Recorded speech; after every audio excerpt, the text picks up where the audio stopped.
નમસ્કાર. નેત્રહીન માનવોને કુદરતે જોવાની શક્તિ આપી નથી, પરંતુ તે પણ આપણા સમાજનું એક અભિન્ન અંગ જ છે.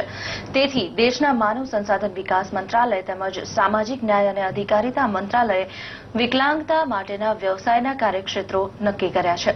નક્કી કરેલા કાર્યોમાં પ્રાથમિક શિક્ષણનું ક્ષેત્ર પણ એવું છે જ્યાં નેત્રહીન માણસો કામ કરવા સક્ષમ છે. વિકલાંગ ધારા 1995ની કલમ 33 પ્રમાણે પ્રાથમિક શાળામાં શિક્ષણ ખાતાએ અંધજનોને તક આપવી તેવી જોગવાઈ છે. રાજ્યમાં આ કાયદો 1 ડિસેમ્બર 1998થી અમલમાં છે. આ કાયદો અમલમાં જ હતો, પરંતુ હાલમાં છેલ્લા કેટલાક સમયથી અંધજનોને પ્રાથમિક શાળાઓમાં શિક્ષકોની ભરતીથી વંચિત રાખવામાં આવી રહ્યા છે. આજે આ જ વિષય પર ચર્ચા કરીશું, જાણવાનો પ્રયત્ન કરીશું કે આ કાયદાનો અમલ શા માટે વ્યવસ્થિત રીતે ગુજરાતમાં નથી થઈ રહ્યો, તેનો અમલ કરવામાં કઈ કઈ મુશ્કેલીઓ સામે આવી રહી છે. આજ અંગે ચર્ચા કરવા માટે આપણી સાથે સ્ટુડિયોમાં ઉપસ્થિત છે લાભુભાઈ સોનાણી, કે જેઓ અખિલ ગુજરાત નેત્રહીન જાગૃત સંઘના પ્રમુખ છે. નેત્રહીનોની જે સામાન્ય સમસ્યાઓ છે તેને વાચા આપવાનો તેઓ છેલ્લા ઘણા વર્ષોથી પ્રયત્ન કરી રહ્યા છે. કેટલાક અંશે તેમને સફળતાઓ પણ મળી છે, પરંતુ હાલ આ એક એવો મૂંઝવતો સવાલ છે કે જે નેત્રહીનોની આર્થિક સ્વનિર્ભરતા પર આવીને ઉભો રહ્યો છે. સાથે જ ઉપસ્થિત છે ભૂષણ પુનાની, કે જેઓ ડાયરેક્ટર છે અંધજન મંડળ અમદાવાદના. આ બંનેનું સ્વાગત છે વીટીવી સ્ટુડિયોમાં. નમસ્કાર. સૌથી પહેલા વાત કરીએ શિક્ષણ વિભાગના 28/2012ના એક ઠરાવની. દર્શક મિત્ર, આપને જણાવી દઉં કે આ ઠરાવમાં જે 3 મુખ્ય રજૂઆતો કરવામાં આવી છે તે શું છે. બ્લેકબોર્ડ પર લખીને ગુજરાતી, અંગ્રેજી, ગણિત, સાયન્સ અને સામાજિક વિજ્ઞાનના વિષયો નેત્રહીન કેવી રીતે ભણાવી શકે, આ એક પહેલો પ્રશ્ન ઉઠાવવામાં આવ્યો છે. બીજો પ્રશ્ન છે કે વિદ્યાર્થીઓની સ્વાધ્યાય પોથી ધોરણ 1 તથા ધોરણ 2માં પાટી અથવા સ્લેટ પર વિદ્યાર્થીઓ જે લખાણ કરે છે તેમાં કોઈ ભૂલ રહી જાય છે કે કેમ, તે આ નેત્રહીનો કેવી રીતે શોધી શકે, અને જો હા તો તેમાં સુધારા કરી શકે કે કેમ. તેઓ વિદ્યાર્થીઓની નકશા પોથી અને પ્રયોગ પોથીઓની ચકાસણી પણ કરી શકે કેમ, આ પ્રકારનો બીજો મુદ્દો ઉઠાવવામાં આવ્યો છે આ ઠરાવમાં. ત્રીજો સવાલ ઉઠાવવામાં આવ્યો છે કે બાળકોના મફત અને ફરજિયાત શિક્ષણના અધિકાર અધિનિયમ 2009 મુજબ જે ફરજો બજાવવાની આવે છે શિક્ષકોની, તે તેઓ નિભાવી શકે તેમ છે કે નહીં. આ 3 સવાલોના આધારે એવું ઠેરવવામાં આવ્યું છે કે વિદ્યા સહાયકોની જે ભરતી કરવામાં આવે છે તેમાં નેત્રહીનોની ભરતી ન કરવી જોઈએ. આ જ મુદ્દે લડત ચાલી રહી છે લાભુભાઈ સોનાણીની. શું કહેશો આ જે શિક્ષણ વિભાગનો ઠરાવ છે તે અંગે? સૌથી પહેલા આપની પાસેથી જાણવા માંગીએ. શિક્ષણ વિભાગે જે ઠરાવ કર્યો છે એમાં મને તો દુઃખ એ વાતનું થાય છે કે એક અંધ વ્યક્તિ બ્લેકબોર્ડ ઉપર લખી શકે કે કેમ, એ ચકાસવા માટે એમણે સમિતિ નીમવી પડે. સામાન્ય વ્યક્તિ પણ આ વાત સમજી શકે કે નેત્રહીન વ્યક્તિ બોર્ડ ઉપર લખી શકે નહીં, પણ એનો અર્થ એવો નથી કે એ શિક્ષણ આપવા માટે સમર્થ નથી. બીજા મુદ્દાઓ જે ઉઠાવવામાં આવ્યા છે, સ્વાધ્યાય પોથી, પ્રયોગ પોથી, નકશા પોથી, આ બધી જ બાબતો એ સહાયક સાથે કરી શકે અને એ વર્ગખંડમાં કરવાની હોતી નથી. સામાન્ય શિક્ષક પણ એ ઘરે જઈને આ પ્રવૃત્તિને ચકાસતા હોય છે, તો આ વ્યક્તિ પણ પોતાનો સહાયક રાખીને સરળતાથી આ કામ કરી શકે. બીજી વાત જે છે સાયન્સ, ગણિત વિષયો ભણાવવાની, તો આપણે ત્યાં હવે શરૂ થયું છે ઉચ્ચતર માધ્યમિક પ્રાથમિક શાળા, એની અંદર તો બીએડના બેઝ ઉપર જે તે વિષયના શિક્ષક લેવામાં આવે છે. ત્યારે અંધ વ્યક્તિને ગણિત અથવા વિજ્ઞાન વિષય ભણાવવાનો સવાલ રહેતો નથી. તેમ છતાં શિક્ષણ વિભાગને આ બાબતની કેમ ખબર નથી, એનું મને એક અચરજ છે. બીજી વાત જે છે મફત અને ફરજિયાત શિક્ષણની, એમાં વિવિધ પ્રવૃત્તિઓ કરાવવાની હોય છે. તો મને લાગે છે કે નેત્રહીન શિક્ષક તો બહુ અસરકારક રીતે આવી પ્રવૃત્તિઓ કરાવતો હોય છે, કરાવી શકે છે. પ્રવૃત્તિઓમાં બાળકને સક્રિય બનાવવાનું છે, શિક્ષકે સક્રિય બનાવવાનું નથી. બાળકમાં પડેલી શક્તિને બહાર લાવવાનો પ્રયત્ન કરવાનો છે, અને એ આ શિક્ષક સારી રીતે કરી શકે. તમે જ કહેશો કે નેત્રહીન વ્યક્તિ સંગીતમાં કેટલો વિદ્વાન હોય છે. જ્યારે કોઈ ગીત ગાવાનું હોય, કોઈ વાર્તા કહેવાની હોય, તો એ આ શિક્ષક સારી રીતે બાળક સાથે કરી શકે છે, અને સામાન્ય શિક્ષક પણ આ વાત સ્વીકારે છે. છતાં આપણા શિક્ષણ વિભાગને આ વાતની કેમ ખબર નથી, એનું મને દુઃખ છે. આ મુદ્દો આગળ કરીને નેત્રહીનોને નોકરીથી અથવા તો એના અધિકારથી જે વંચિત કરવાની જે તજવીજ છે એના પ્રત્યે હું સખત વાંધો લેવા માંગુ છું. ભૂષણભાઈ, આપની પાસેથી જાણવા ઈચ્છીએ કે આ અંગે જે અન્ય રાજ્યોમાં જે વ્યવસ્થા છે, કાયદાકીય વ્યવસ્થા સિવાયની, એ રાજ્યોનું એ કાયદાનું પાલન કરવાની જો વાત આવે, શું પરિસ્થિતિ છે? જે લાભુભાઈ વાત કરી એ વાતને આગળ ચલાવી કે આ એક વ્યક્તિનું અધિકાર છે. મારી સામે બંધારણની જોગવાઈ છે.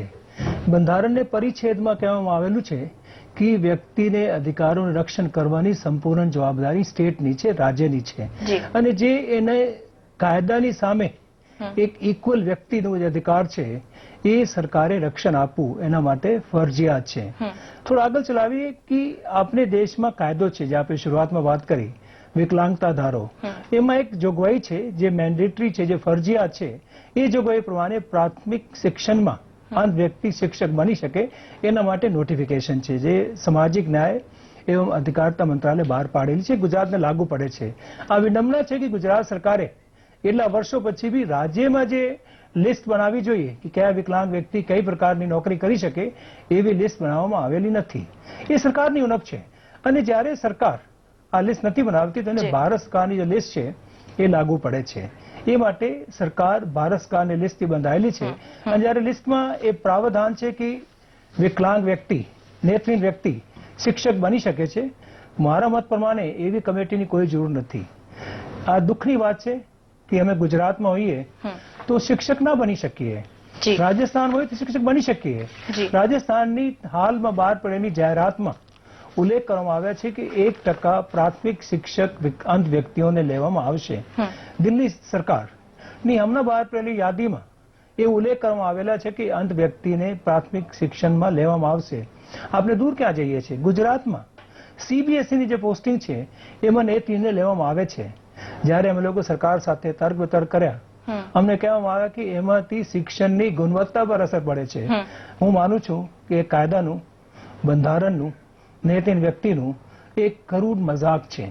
ક્યોંકિ જ્યારે કાયદો કહે છે કે અંધ વ્યક્તિ શિક્ષક બની શકે છે અને આપને કાયદાની જોગવાઈ આપણે લોકતંત્રમાં રાજ્ય સરકારનો શિક્ષણ વિભાગ કહી રહ્યો છે કે ગુણવત્તાનું સ્તર એકચ્યુઅલી શિક્ષણ વિભાગને એવી કોઈ સત્તા જ નથી કે એવું જાહેરનામું બહાર પાડી શકે જે કાયદાને વિરુદ્ધ છે.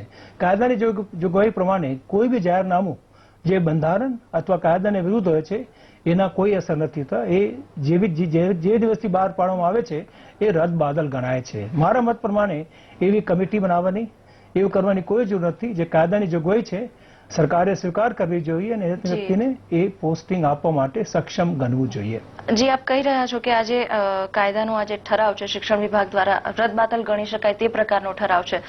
તેની સામેની કાયદાકીય લડાઈની જો વાત કરવામાં આવે, કઈ પ્રકારની લડાઈ આપ લડી રહ્યા છો? અમે હાઈકોર્ટમાં ગયા છીએ. હાઈકોર્ટ સામે મેટર અત્યારે ચાલી રહી છે. પણ દુઃખની વાત છે જ્યારે મેટર ચલાવવામાં આવે છે સરકાર કોઈના કોઈ બહાનાથી, કોઈના કોઈ અભિગમથી મુદ્દત લઈ લે છે કે આજે અમે સામાજિક ન્યાય અધિકારતા મંત્રાલયને પાર્ટી બનાવીશું. એનું કોઈ કન્સર્ન નથી. એને તો જાદી બહાર પાડેલી છે, જાદી પબ્લિશ થયેલી છે. પછી એને પાર્ટી બનાવીને 2 મહિના ડિલે કરવું. ફરી મુદ્દત આવે છે કે ગુજરાત સરકાર એક કમિટી બનાવવા માંગે છે, એ માટે મુદ્દત આપો. કમિટી બની ગઈ, કમિટીની રિપોર્ટ આવવાની છે, મુદ્દત આપો. રિપોર્ટ આવી ગઈ. હમણાં મુખ્યમંત્રી શ્રી આ રિપોર્ટ અપ્રૂવ કરે પછી હાઈકોર્ટમાં રિપોર્ટ આવશે. એમ કરીને મહિનાઓથી સરકાર એક પછી એક મુદ્દત લેતી આવી છે.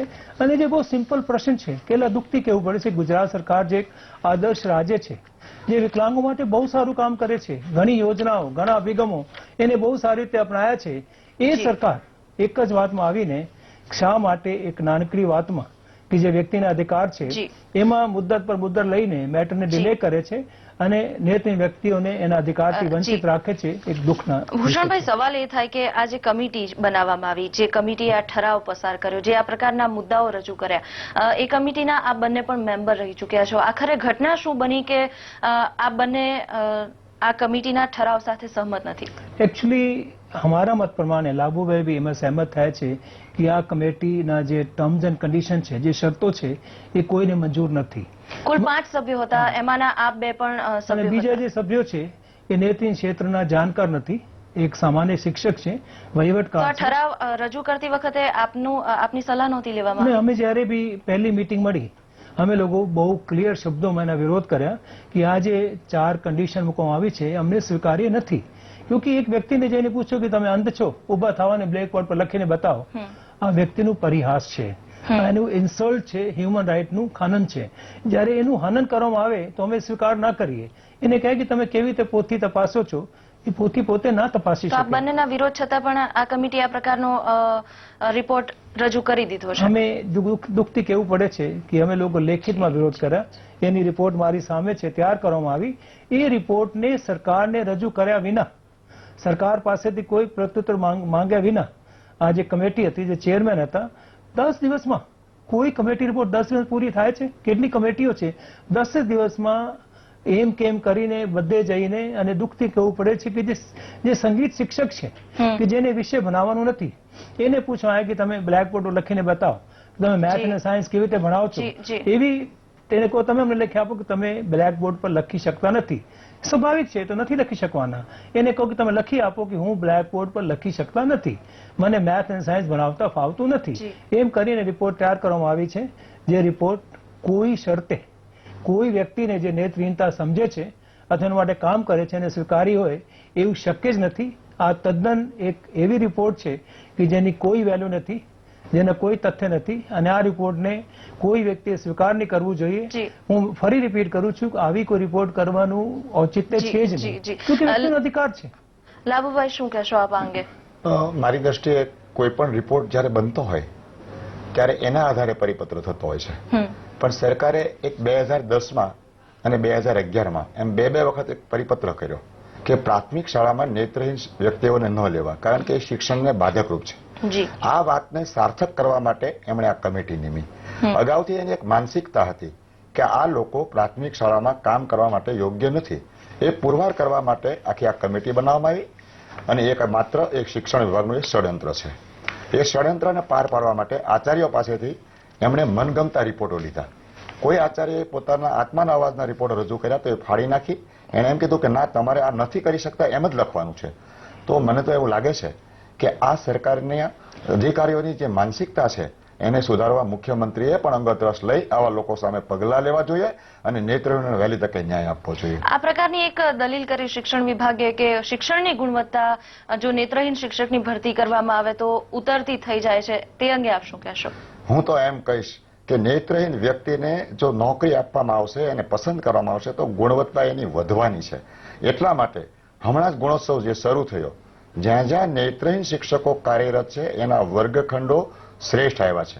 એક શિક્ષિકા કે જેનો વર્ગખંડ સામાન્ય એના શાળાઓમાં જે સી વર્ગમાં આવ્યા હતા બધા ક્લાસો, પણ એ જે બ્લાઇન્ડ વ્યક્તિ જે વર્ગ લેતા હતા એનો ગ્રેડ બી આવ્યો છે.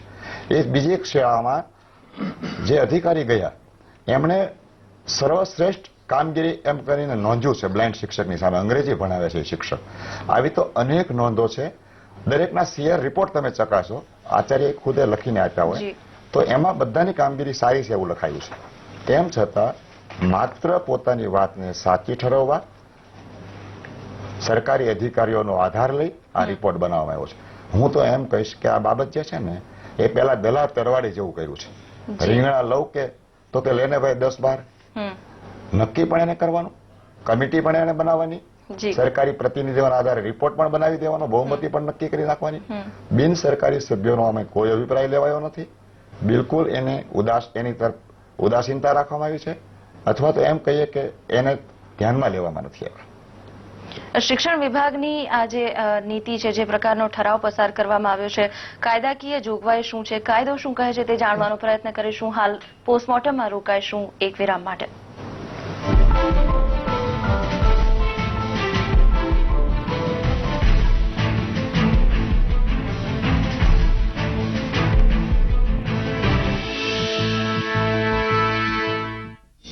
हम रिश्तों का बॉन्ड मजबूत बनाते हैं. I want cement, bonding nation. Sweet, sweet, sweet love. Sugar करे control. Sweet, sweet, sweet love. बढ़ते वजन को रोके. Sweet, sweet, sweet love. Sugar हटाओ, स्वीट ला लाओ. स्वीट भी, स्वीट भी, स्वीट स्वीट स्वीट ला. वर्मा, लोग सिर्फ इन हाथों की दहीपुरी मांगते हैं. Verma, excuse me sir. Verma यार, तू भी ना न्यू जनरेशन सर. शर्मा, आप यहाँ के बेस्ट शेफ हो. पर अब नहीं, क्योंकि वर्मा की दहीपुरी सबसे बेस्ट है. Verma, please teach him your dahi puri.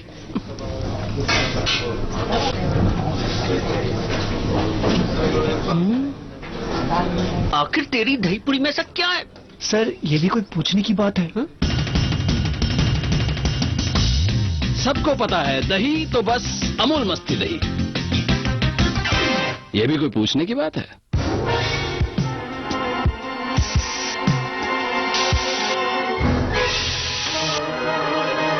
पेट में एसिडिटी से जलन और गैस ट्रबल, लीजिए सोडा जी। ओके जी। सोडा जी, पल भर में आराम। सोडा जी। हम रिश्तों का बॉन्ड मजबूत बनाते हैं। हाइबोन सीमेंट, बॉन्डिंग नेशन।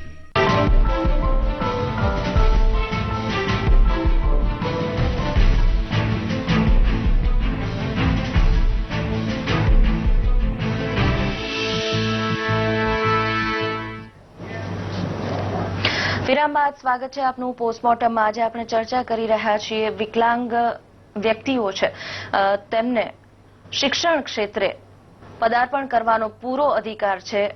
અંધજનોને ખાસ કરીને શિક્ષણ ક્ષેત્રે 1% અનામતની ફાળવણી કરવામાં આવી છે। 1% અનામતના હિસાબે તેમને શિક્ષણ ક્ષેત્રે પદાર્પણ કરવા માટે નોકરી આપવાની કાયદામાં જ્યારે જોગવાઈ છે, રાજ્ય સરકાર આ કાયદાનું પાલન શા માટે નથી કરી રહી, આજ અંગે ચર્ચા થઈ રહી છે। ભૂષણભાઈ, સવાલ એ થાય કે જે રીતે રિપોર્ટ તૈયાર કરવામાં આવ્યો, કુલ 5 સભ્યોની કમિટીની રચના કરવામાં આવી, આપ બંને પણ એ કમિટીના સભ્ય રહી ચૂક્યા છો, આપ બંનેનો અભિપ્રાય લીધા વગર આ રિપોર્ટ સબમિટ કરવામાં આવ્યો, ઠરાવ પસાર કરવામાં આવ્યો, આ સમગ્ર બાબતને જો જોવામાં આવે કાયદાકીય રીતે કોઈ જોગવાઈ રહેલી છે, આપ વિરોધ વ્યક્ત કરી શકો તે માટે? એમાં બે વાત છે। નંબર એક, જ્યારે સભ્યોની રજામંદી નથી અને એ લોકો કોઈ પ્રકારની રિપોર્ટ રાઇટિંગમાં અથવા એને વિઝિટ કરવામાં ઇન્વોલ્વ નથી, તો આ રિપોર્ટની કોઈ વેલ્યુ નથી। જ્યારે રિપોર્ટ હાઈકોર્ટમાં તો જ્યાં સબમિટ કરવામાં આવશે, અમે લોકો લેખિતમાં એફિડેવિટ તેનો વિરોધ કરીશું અને કોર્ટની સામે જુબાની આપીશું કે આ રિપોર્ટમાં અમે મેમ્બર હોવા છતાં અમારી કોઈ પ્રકારની કોઈ જાતની ઇન્વોલ્વમેન્ટ નથી અને જ્યાં સુધી હું કાયદા સમજુ છું લોકતંત્રમાં એવી રિપોર્ટની કોઈ વેલ્યુ નથી। આ રિપોર્ટ રદ કરવામાં આવશે।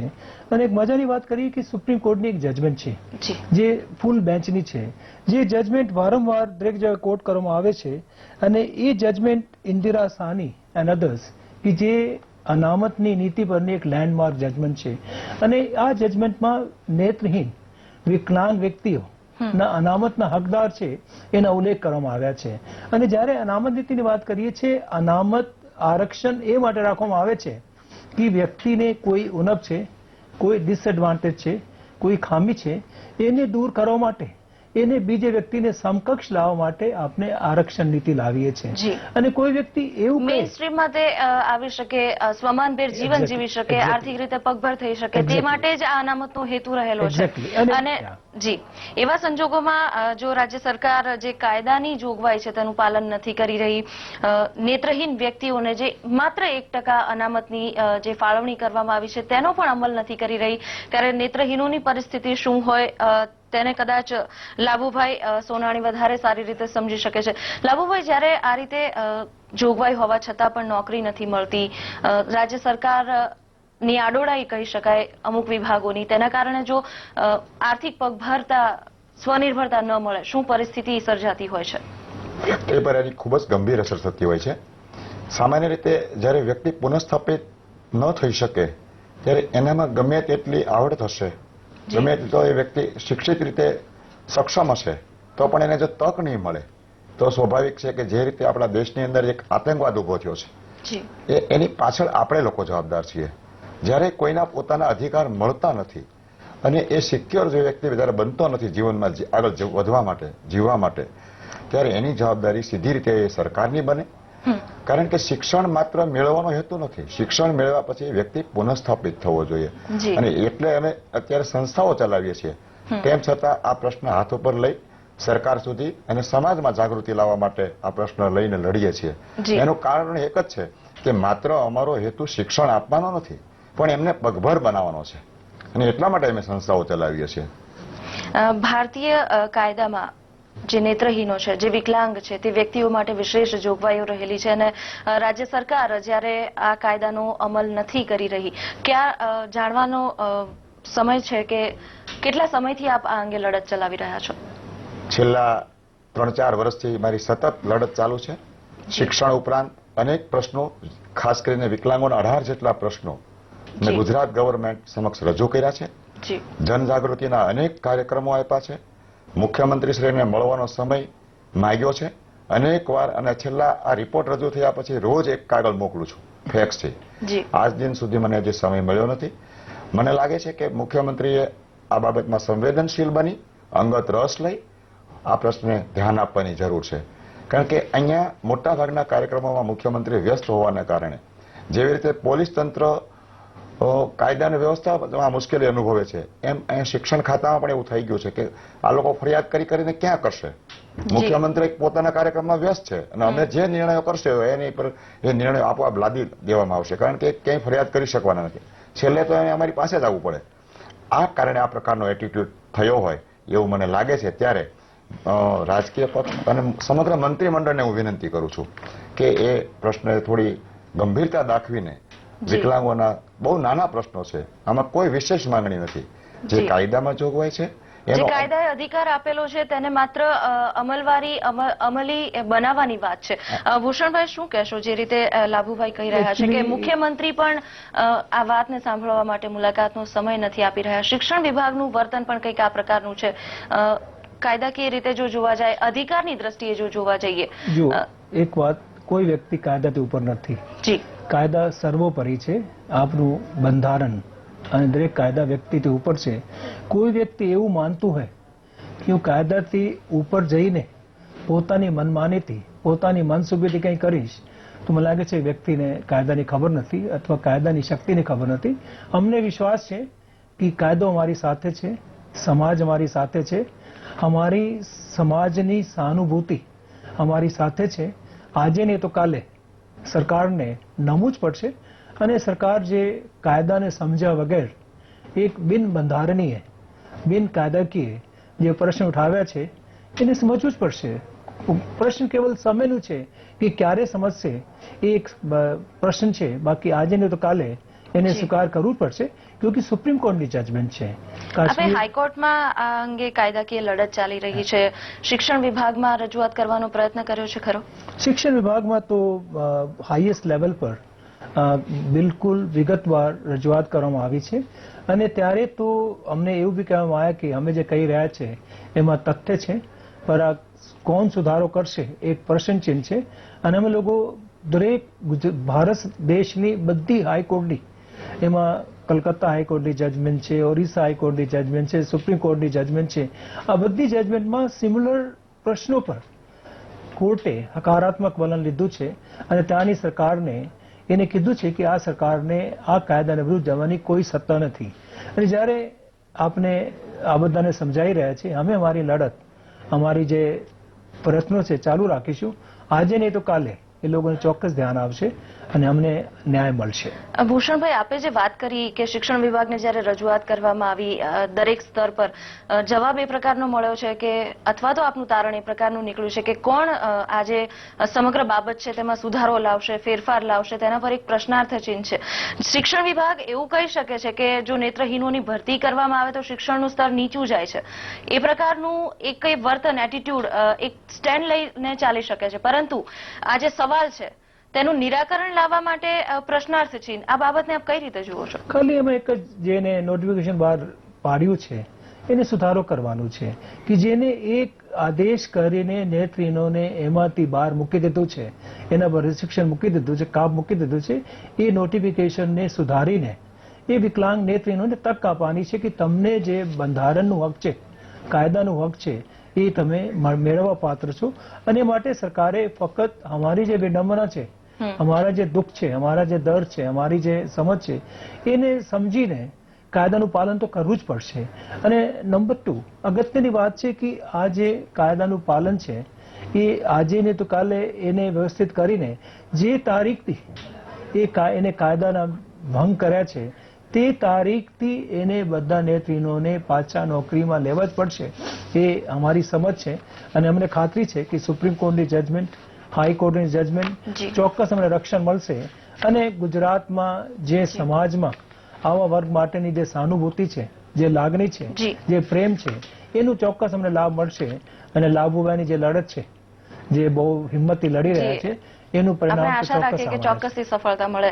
લાભુભાઈ, બીજી જે વાત અહીંયા રજૂ કરવામાં આવી હતી કે નકશા પોથી અને પ્રયોગ પોથીમાં જે ચકાસણી કરવાની હોય છે, જે વિદ્યાર્થીઓએ ભર્યા હોય છે, તે ચકાસણી નેત્રહીન જે શિક્ષકો હોય છે તે નથી કરી શકતા. કોઈ વૈકલ્પિક વ્યવસ્થા આપે વિચારી છે ખરી આ દલીલ સામે?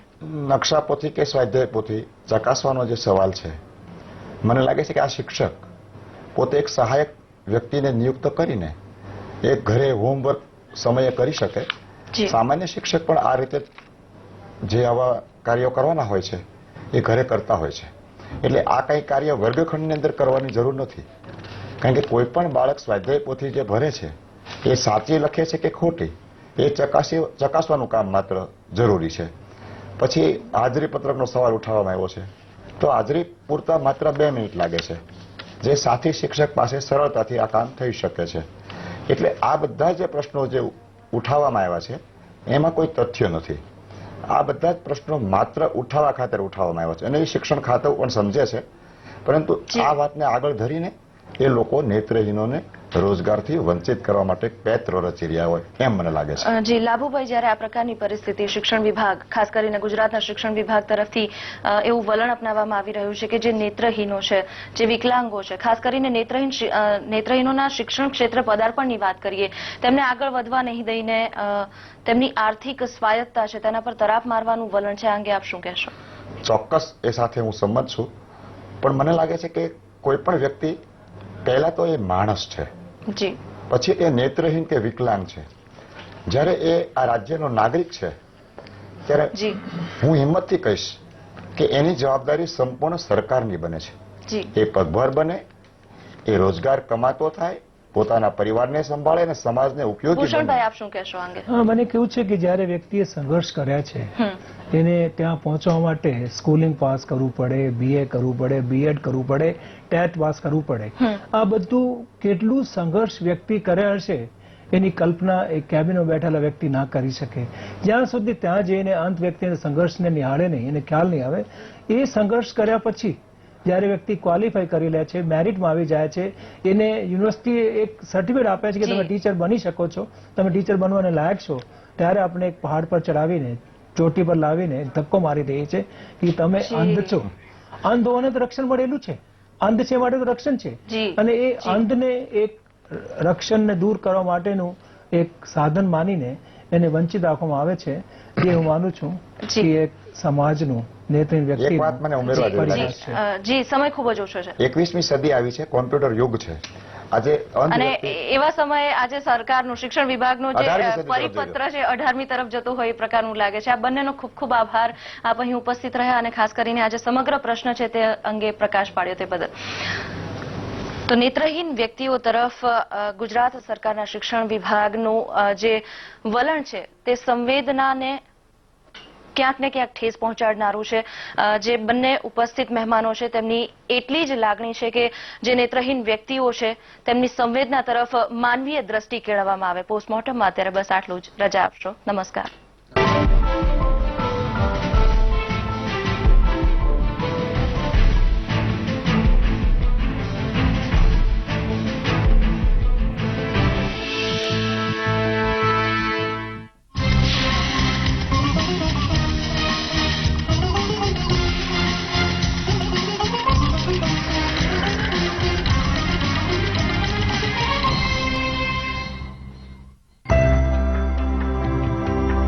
હડપ્પિયન સભ્યતાના મહામૂલા અવશેષો.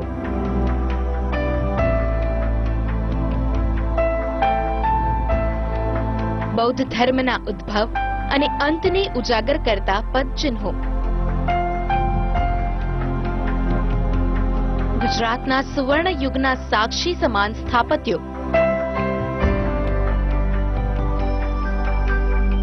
ચાંપાનેરની વર્લ્ડ હેરિટેજ સાઇટ.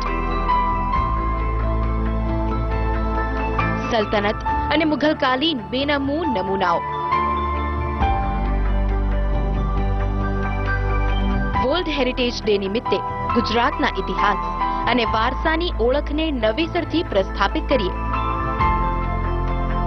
ગુજરાતનો વારસો, ગુજરાતનો અરીસો. બિયોન્ડ એજ ગુજરાત હેરિટેજ.